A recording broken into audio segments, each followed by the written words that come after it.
In a peaceful monastery nestled between misty mountains, a young monk named Tenzin carried a stone. It was not just any stone. It was large, heavy, and rough, like it had been chiseled from guilt itself. Wherever Tenzin went, the stone followed. He cradled it during meditation, held it while eating, and even kept it beside his bed while sleeping. The elder monks observed him in silence. His body was young, but his back was bent like an old man's. His face had grown thin and tired. The once gentle light in his eyes had dimmed. He carried not just the stone, but the weight of his past. When asked about the stone, Tenzin would only say, "It reminds me." Days passed, seasons changed, and still he held on. One evening, while the monks were walking through the temple gardens, Master Li, the wise and compassionate head monk, approached him. "Tenzin," he said softly, "why do you carry that stone?" Tenzin looked down, as if ashamed to speak. "Because I must. It reminds me of who I was, of what I did." Master Li nodded and said nothing more. That night, as the others slept, Tenzin sat alone in the moonlight, gripping the stone tightly. His breath was shaky and his thoughts were loud. Memories he had tried to bury bubbled to the surface: his father's anger, his mother's absence, the fist he once raised against his brother. The stone, he believed, kept him from forgetting. Forgetting to him felt like dishonor. If he let go of the pain, it would be as if it never happened, and so he held on tighter. The next morning, Tenzin sat under the ancient Bodhi tree, its broad leaves whispering in the wind. The stone rested beside him. He stared at it for a long time before Master Li joined him. "Will you tell me your story, child?" the elder monk asked. Tenzin closed his eyes. "Before I came here, I was angry all the time. My father was cruel, and my mother left. I grew bitter. I fought everyone, teachers, neighbors, even my younger brother. One day I struck him in a fit of rage. He fell, hit his head. He survived, but the light in his eyes changed.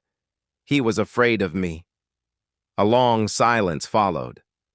"I couldn't live with what I did, so I left. I came here, but I didn't leave it behind. I turned that pain into this stone. I carry it because I deserve to suffer." Master Li reached out and touched the stone.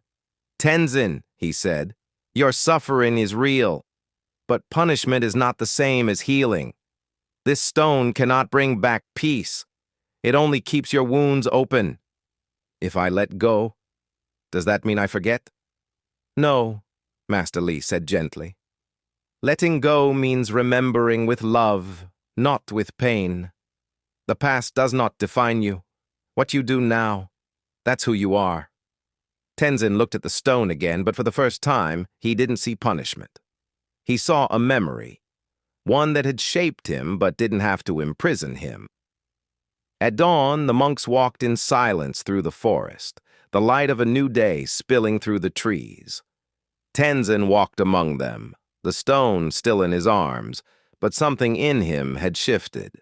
His grip was no longer desperate. He seemed calmer, quieter. The path led them to a clear stream, its water gently flowing over smooth rocks. Birds sang in the distance. It was the kind of place where even silence felt full. Tenzin stepped forward, his feet sinking slightly into the cool water. He held the stone in both hands and whispered something no one could hear, perhaps a prayer or a final goodbye. Then, slowly, he bent down and placed the stone into the stream. For a moment, it rested there, unmoving. Then the current caught it, pulling it gently along the riverbed until it disappeared beneath the surface. Tenzin stood still, watching it go. His shoulders dropped, his eyes closed. And when he opened them again, they were filled not with sorrow, but peace. Master Li, standing on the bank, smiled. As they returned to the monastery, Tenzin walked taller.